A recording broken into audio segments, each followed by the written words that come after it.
সারা দেশের আইন শৃঙ্খলা পরিস্থিতি ক্রমশ অবনতি হচ্ছে যা আমরা দেখতে পাচ্ছি, এবং যিনি এই বিষয়ে দায়িত্বে রয়েছে,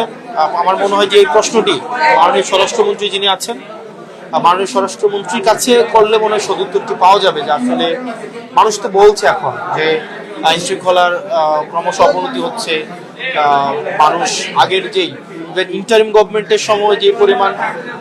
আপনার ক্রাইম রিপোর্টগুলো যেগুলো ছিল সকল সীমা অতিক্রম করেছে এই লাস্ট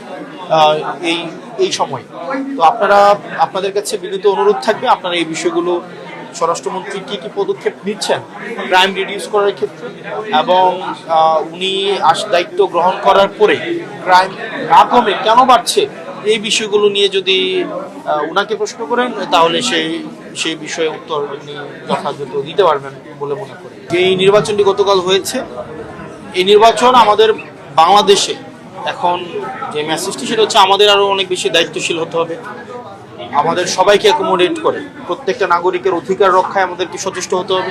আমাদের দেশে যাদেরকে আমাদের রাজনৈতিকভাবে সংখ্যালঘু মনে করা হয় তাদের অধিকার রক্ষায়, তাদের অধিকার সুরক্ষায় আমাদেরকে আরো বেশি সচেষ্ট হতে হবে, যাতে করে এটা বৈশ্বিক একটা বার্তা যায়। বাংলাদেশ হচ্ছে, তারা তো বেসিকলি হচ্ছে আমাদের যারা রাজনৈতিকভাবে সংখ্যালঘু যাদেরকে মনে করা হয়, কিন্তু যারা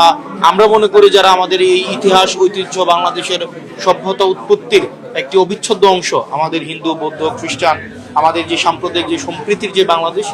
সেই সম্প্রীতির বাংলাদেশকে সবসময় নেতিবাচকভাবে উপস্থাপনের যে একটা প্রচেষ্টা রয়েছে, এই প্রচেষ্টার প্রতি আমরা সম্প্রীতির মধ্য দিয়ে বার্তাটি দেওয়া যে আসলে এই বাংলাদেশ হচ্ছে এমন একটি জায়গা যেটি সকল মতের, সকল পথের, সকল ধর্মের একটা সেফেস্ট একটা হচ্ছে ল্যান্ড, এবং এটি আমাদের যদি আমরা সুরক্ষা করতে পারি তাহলে আমাদের হচ্ছে যে ইন্ডিয়াতে যে নির্বাচন পরবর্তী যে আমাদের বাংলাদেশে যে আমরা ইম্প্যাক্টের সংখ্যাটি করছি, নেতিবাচক ইম্প্যাক্টের সংখ্যাটি করছি, সেটি আসলে থাকবে না। তখন প্রথম মিটিং হয়েছে, আমরা আসলে জ্বালানির যে সমস্যা, যে চলমান যে সংকট তৈরি হয়েছিল, ডিজেলের যে সমস্যাটি, এটার আসলে আমাদের পর্যাপ্ত প্রস্তুতির অভাব ছিল। এই যে সরকার নতুনভাবে গঠিত হওয়ার পরে পর্যাপ্ত প্রস্তুতির ঘাটতি থাকার কারণে ডিজেল সার্কুলেশনে একটা প্রবলেম হয়েছিল, সিন্ডিকেট গড়ে উঠেছিল। আমরা সেই বিষয়গুলো নিয়ে আলোচনা করেছি।